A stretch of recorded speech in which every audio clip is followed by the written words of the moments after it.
Good morning, everyone. Oh, come on. We're having a celebration of the life and joy today. I need a little bit more enthusiasm than that. Good morning. Good morning. Good morning, Chris. That sounds great. This is another one of those services, and I say this a few times. Things are going to work a little better if we loosen up, have a little bit of joy, lower our sense of being proper, and have a little bit of engagement. So I'm going to be asking you to do a few things in service. Fair warning, I promise none of it will be embarrassing, but today we are celebrating. We're celebrating life, we're celebrating joy, we're celebrating the fact that right now we get to be together and celebrate in each other's presence. So welcome. Welcome especially to those who are joining us either for the first time in a while or for the first time. It's so good to have a few new faces in. The challenge was to have just friends come so you can see a little bit more about what Northminster is doing in this time and in this place. So, also a heads up, if you haven't gotten the notice, we are having a block party barbecue after service. If you came in and saw the grill out there, that is going to be turned on the moment I say the benediction, and we're going to grill hot dogs and hamburgers and vegetarian options. We have gluten-free burgers, and many of our members brought food. So thank you all for those who are making the potluck possible. So we're going to gather out there. We have games. We're going to have music. If you have a music request, I put a short PSA out online, got a few things. But if you have a song you want to hear, if it's the radio edit, we will have a playlist that you can put it on. But I do ask for all the music to be radio friendly, since it will be broadcast to our neighbors as well. So the other, oh goodness, that was an accident. That had a hair on it. Sorry for that small interruption. So the other thing that this week kind of signifies is the kickoff for our fall schedule. We have some of our groups that have been laying dormant over the summer because a lot of people have been up north, been on the west side of the state, have been traveling and vacationing so many places. And so this is kind of a call back to come home and start some of the programs again. So some of our study groups, like our Bible study and our book studies, we have both just a regular for fun book study. We have a book study that focuses specifically on racism and our responsibility in the world and how our faith responds to it. That one meets on Wednesday, and our Bible study meets on Tuesdays. We have groups specifically for the women, groups for the men, and groups for all those who want to age gracefully. So all of these groups are in, we have a pamphlet put together online that says all of the group listings, who the contact people are. So that's not going to work today. So look for that on our website. All the information will be there. Many of these groups still meet on Zoom, so look for the Zoom links online.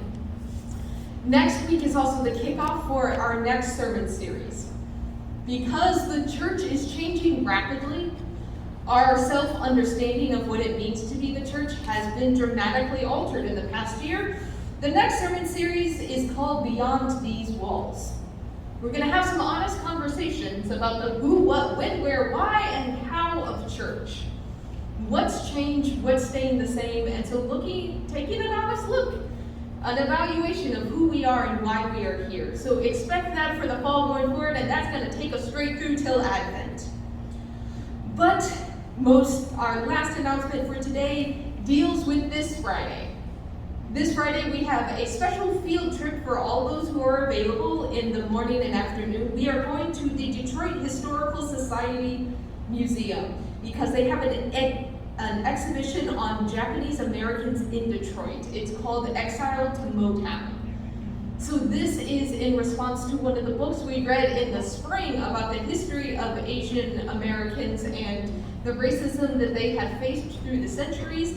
And we were like, wow, there's a museum exhibit talking about what we've learned about. So we are going to caravan there, meet at the church at 10 o'clock. If you want to ride share, there is a sign up online, or email me if you want to hitch a ride and we can coordinate so we don't have a bazillion cars driving downtown and back. So let me know if you plan on being there, because I would also hate to leave you behind. That would be 10 o'clock this Friday. But with all of those announcements, because there's a lot going on, it is time for worship. It is time for our service of life and joy and celebration to begin. And so I invite you all to take a deep breath in and shake out the stress from the week. Get it loose, because we are going to sing, and yes, we may even dance today. So let us begin our service for today.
Our opening scripture and call to worship at the same time this morning is from Matthew chapter 9, verses 14 through 15, and chapter 28, verse 20. Then the disciples of John came to him, saying, Why do we and the Pharisees fast often, but your disciples do not fast? And Jesus said to them, The wedding guests cannot mourn as long as the bridegroom is with them and ready. The days will come when the bridegroom is taken away from them, and then they will fast. Christ has died. Christ has risen. Christ remain with us today. Hear his words when he says, And remember, I am with you always, until the end of the age. So let us celebrate life today. We bid you welcome, who come with weary spirit seeking rest, who come with troubles that are too much with you, who come hurt and afraid. We bid you welcome, who come with hope in your heart, who come with anticipation in your step, who come proud and joyous. We bid you welcome, who are seekers of new faith, who come to probe and explore, who come to learn. We bid you welcome, who enter into this hall as a homecoming, who have found here room for your spirit, and who find in this people a family. Whoever you are, whatever you are, wherever you are on your journey, we bid you welcome.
Our first Old Testament lesson is from 2 Samuel, chapter 6, verses 1 through 5.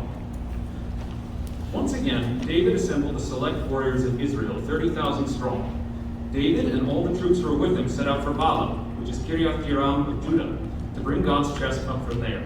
The chest that is called by the name of the Lord of heavenly forces, who sits enthroned on the winged creatures.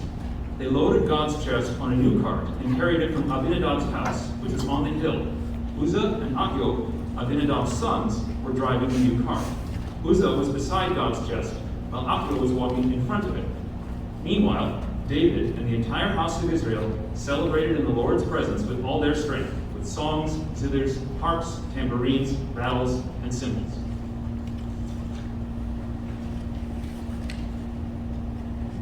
So let's set the scene. At the base of the mountain, you can see the fires and the storm on the top of the mountain.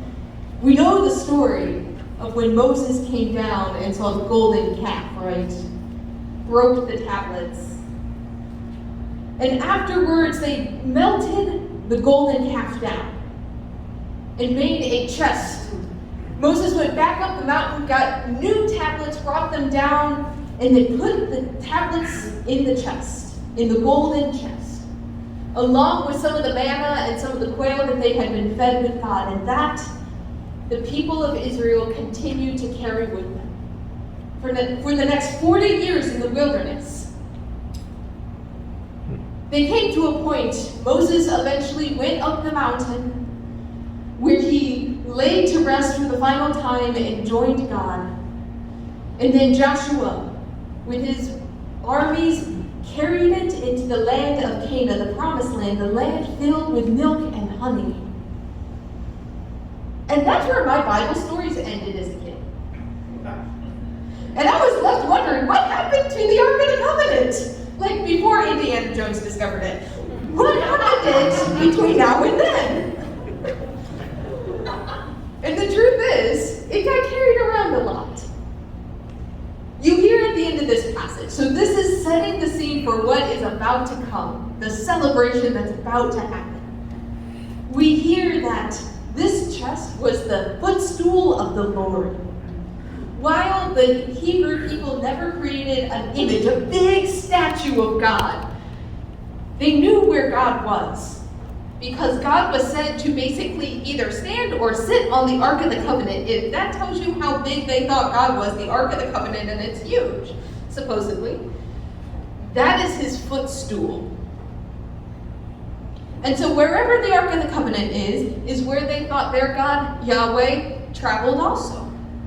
And so what the Hebrew people were very notorious for doing is attacking the Philistines and the Canaanites and all these people, and they had a habit of carrying the Ark of the Covenant with them to battle, and then God would be with them in their battle. So we go through the age of the judges, we go through Samson and Deborah and all of the judges in the book of Judges, aptly named, and then we get to King Saul.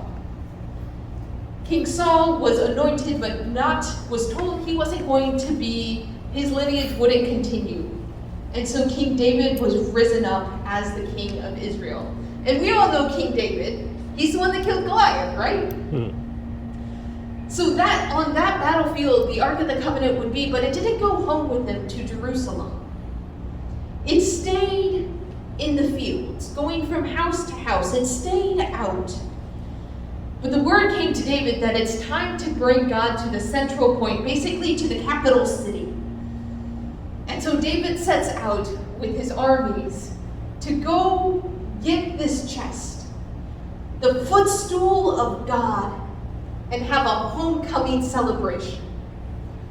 God was going to come home to the heart of the promised land. So that is what we are hearing today.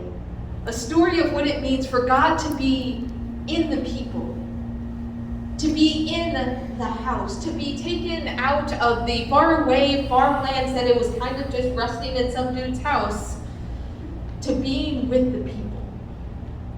Because as it turns out, God has always wanted to be with us. God made a garden and walked around in the garden, calling out for Adam and Eve just to be with them. And this ark is the symbol that God was with the people and in the people.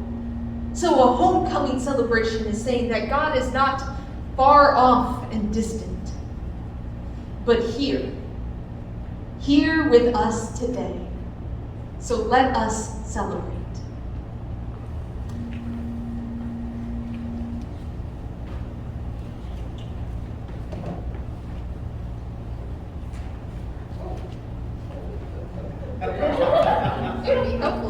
It would be helpful if I paid attention to my own order of worship. Let us, because God is with us, and we are made in the image of God. Which means you are all God bearers. You all have God's Spirit in you, the Holy Spirit. So let us greet one another with the knowledge that God is with us today. In one another, through one another, the peace of Christ be with you all. And also with you. So I invite you to share the signs of Christ with one another.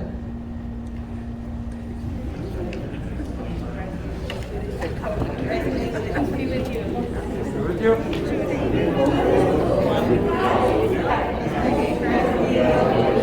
you. Peace be with you. Chris.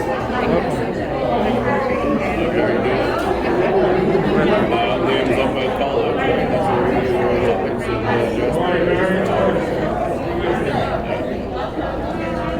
just a teenager. I can do too.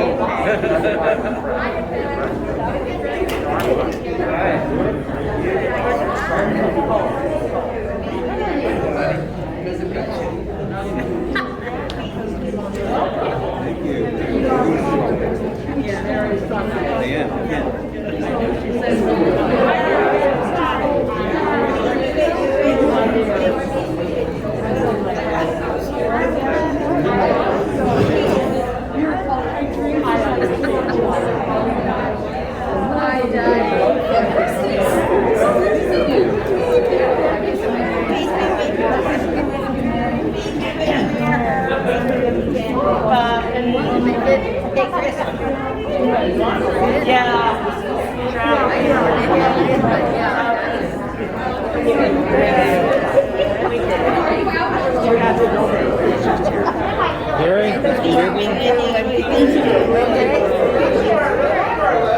He's there, Joanne. Miss Madam.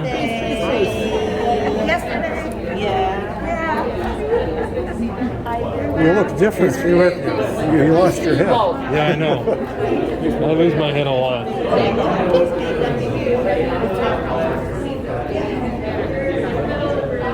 Let's be with Maggie.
Our second Old Testament lesson today is again from 2 Samuel, chapter 6, verses 12 through 15. King David was told, "The Lord has blessed Obed-Edom's house and everything he has because of God's chest being there." So David went and brought God's chest up from Obed-Edom's house to David's city with celebration. Whenever those bearing the chest advanced 6 steps, David sacrificed an ox and a fattened calf. David, dressed in a linen priestly vest, danced with all his strength before the Lord. This is how David and the entire house of Israel brought up the Lord's chest with shouts and trumpet blasts.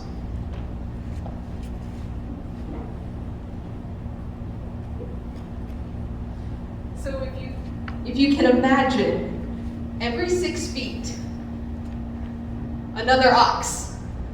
The sign of abundance. A sign that there is enough, a sign that God is overflowing. But the thing that got David in trouble actually was the dancing.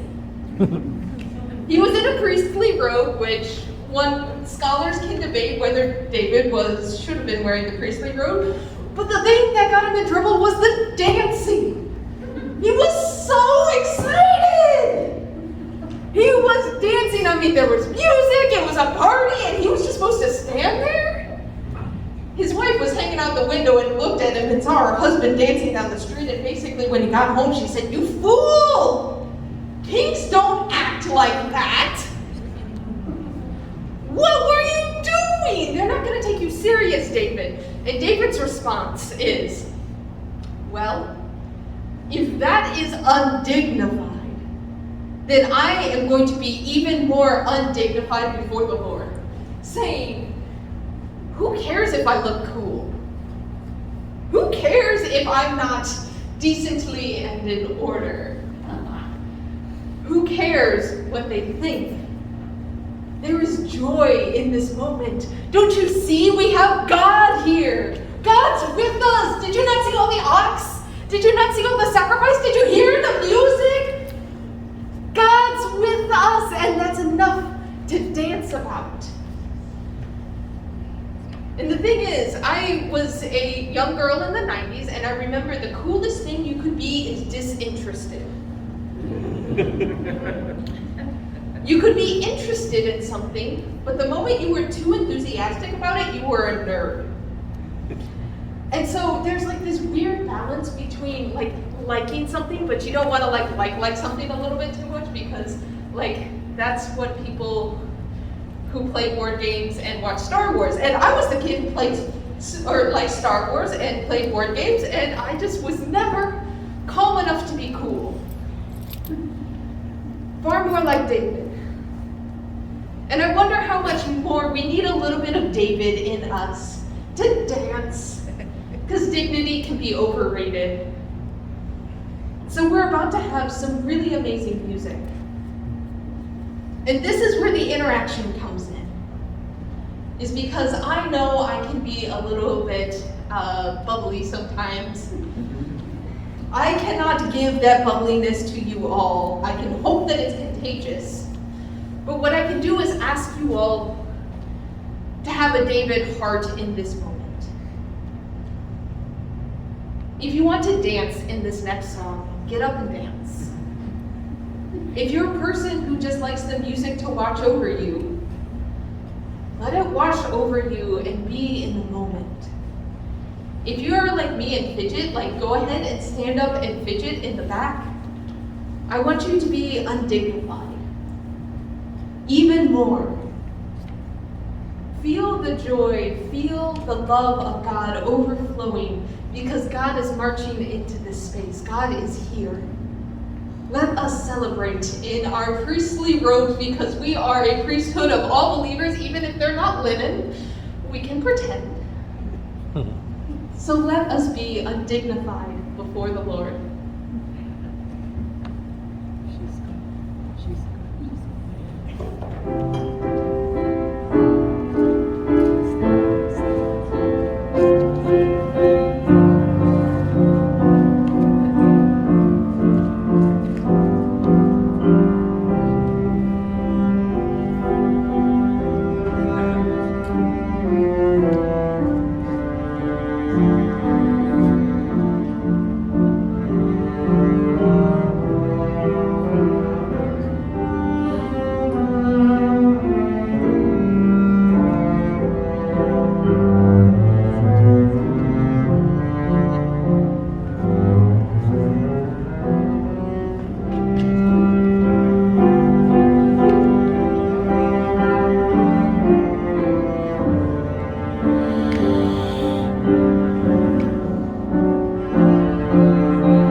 third Old Testament lesson for today comes from 2 Samuel chapter 6, verses 17 through 19. The Lord's chest was brought in and put in its place inside the tent that David had pitched for it. Then David offered entirely burnt offerings in the Lord's presence in addition to well-being sacrifices. When David finished offering the entirety of the burned offerings and the well-being sacrifices, he blessed the people in the name of the Lord of heavenly forces. He distributed food among all the people of Israel, to the whole crowd, male and female, each receiving a loaf of bread, a date cake, and a raisin cake. Then all the people went back to their homes. The word of the Lord.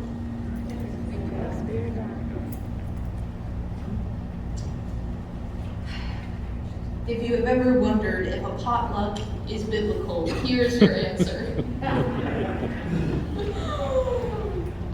So why make a fuss? Why make an undignified fuss about joy? It's because sometimes as the church as a whole, we do really good with repentance. We do really good with Lent and the pensive side, and we sometimes forget to have an excuse for joy. We do it on Easter, we can bring in the trumpets, we have one day of joy, but there is just the day-to-day joy. There's just the day-to-day joy that sometimes we need an excuse to let out. And the thing I love is when God comes home to Jerusalem, comes to the people, to live and be in the people. The temple's not built yet. The Ark of the Covenant's still going to be in a tent. But it's where the people are. And what they do is they bring together these sacrifices. Now granted, we're not a cow sacrificing culture. But the thing about these sacrifices is it's not like they burnt the cow in entirety. It actually worked very well as a butcher. So you would give part of it to God, and then part of it was an excuse to celebrate and eat. You didn't always get meat, and so the meat was supplied through the temple, through the sacrifices, and so at the end, we see that everyone came away with abundance, with an excuse to celebrate, an excuse to be with each other. So this is our excuse. Sometimes I feel like coffee hour, which I love. Sometimes the holding the cup of coffee is just an excuse for me to wander and make sure everyone else has a cup of coffee so I can talk to everyone. Sometimes you name a service homecoming as an excuse to have people bring food so you get to spend time with one another and celebrate and play silly games and dance. There is abundance. Even in a hard year. Because that's the truth right now, is I partly wanted an excuse to have a party just because we've had over 18 months of being in our houses alone. We've had 18 months of not going to parties intentionally as a sign of love, as a sign that we wanted our friends to be as healthy as possible and our family to be as healthy as possible.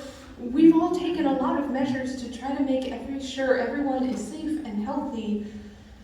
And I just wanted an excuse to be together in God's presence, which is you all. You all are God's presence to one another. The Spirit of God is in one of you. And so for God to come home, that kind of means that we have an excuse to gather. Sometimes it looks like Zoom meetings, and God is in those Zoom meetings, even if they do annoy us. But here we have a unique time where we can gather in person, while it is still safe. It isn't necessarily going to stay this way. We don't know what's up ahead and the things that are coming in the fall. But we all today have a reason to walk away with a loaf of bread, a date cake, and a raisin cake, and hopefully that takes the form of hamburgers and hot dogs and potato salad. So I hope you stay for our cookout. Celebrate God's presence with us. And that is our offering. See, what's coming right after this is our presentation of offering, tithes, times, and talents. Today is a beautiful representation of that. Often it looks like things in the offering plate, and I'm very grateful for all that falls into the offering plate. But I'm also so grateful for the work of the people that made it so we can have a celebration outside. The work of all of the beautiful music that helps us to celebrate today, and the time you took to be here, to show what God looks like today in this room. So with that abundance in mind, that God overflows with joy and celebration, let us now give our time, our talents, and our offerings. If you have nothing to put in the collection plate, and many of us don't, for various reasons, I invite you to meditate on giving, what it means to give your time and your presence, which is valuable to us as well.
God of laughter and joy, you created us in your good design to relish in the beauty of the world you created. And we thank you that you made things good, and beautiful, endlessly fascinating.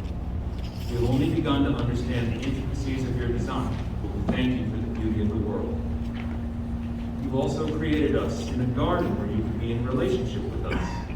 Even though we were not able to stay in that primordial paradise, we give you thanks that you have surrounded us with community still. That through that community, we might be supported.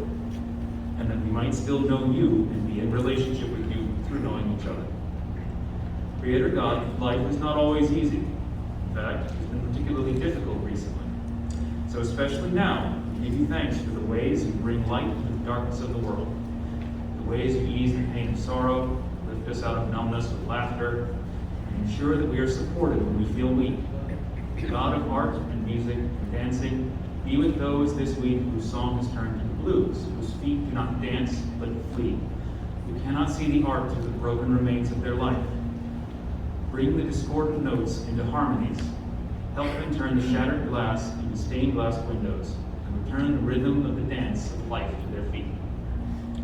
But in all of this, God of life, we turn to you with the prayer that you taught us when you danced upon this earth, saying, Our Father, who art in heaven, hallowed be thy name. Thy kingdom come, thy will be done, on earth as it is in heaven. Give us this day our daily bread, and forgive us our debts, as we forgive our debtors. And lead us not into temptation, but deliver us from evil. For thine is the kingdom, and the power, and the glory forever. Amen. The next hymn is 234, not 274. Thank you.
hope you felt a little bit of the joy today.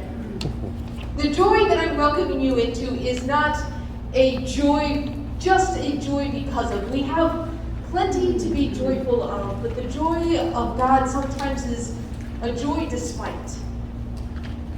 A joy that remains even though the world is hard. Because there is much that we are remembering this week of the suffering of our nation, of the nations around us, the suffering that the world still endures. And it can be heavy. I am in no way denying that. But the joy despite says that there is hope still. And so I leave you all with the wisdom that comes from the book of Ecclesiastes. Everyone says the book is depressing, I know. But one of my favorite verses is a verse of wisdom in it. After contemplating all the things in life and finding many things meaningless, the meaning that the writer finds, he says, go and eat your bread with enjoyment. Drink your wine with a merry heart, for God has long ago approved of what you do. Let your garments always be white. Do not let oil be lacking on your head, and enjoy life with the partner whom you love all the days of your life that are given to you under the sun, because that is your portion in life, and the toil that you toil with under the sun. Whatever your hand finds to do, do it with might. For there is no work or thought or knowledge or wisdom down in the depths, which you one day may be going. Saying that, enjoy life while you have it. Find the joy therein. It's not all roses and sunshine, but you gotta make an excuse sometimes for those roses and sunshine. Even on cloudy days like today, the sun is still shining. God is still with us. God was with us in Jesus Christ when he walked this earth, and when he ascended to heaven, the Spirit of God came down so that we would never be alone. That we can always celebrate God's homecoming in our hearts and our homecoming with each other. So as we go out, hopefully to the other side of the parking lot, right? Go knowing that God, your Creator, has created you with a piece of God's self built into you, so you are the very image of God. That God has created the path ahead. Jesus Christ, God with us, who walked this path before us, calls us forward in that voice you know, calling us to come home to God. And the Spirit of God is the one that guides our feet every step of the way, so that we are never alone, and every step is a homecoming with God. Thanks be to God. Amen.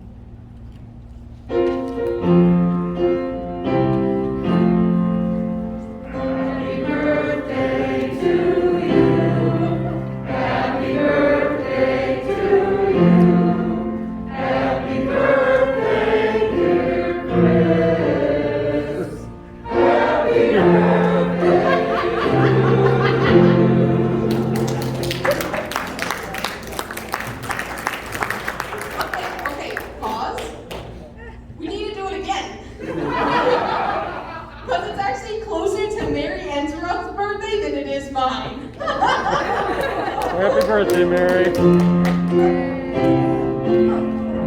Happy birthday to you.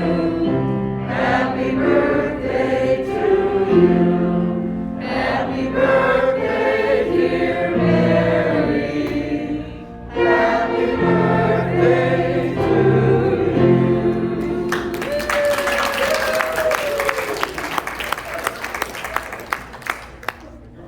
You're the one who gets to because your birthday is before our next one. Okay. Prepare for your birthday. This is like the perfect ceremony because I planned this thing with perfect. So there's a thing. There may be some other people who have. Oh my gosh. guys did not have to. For hair.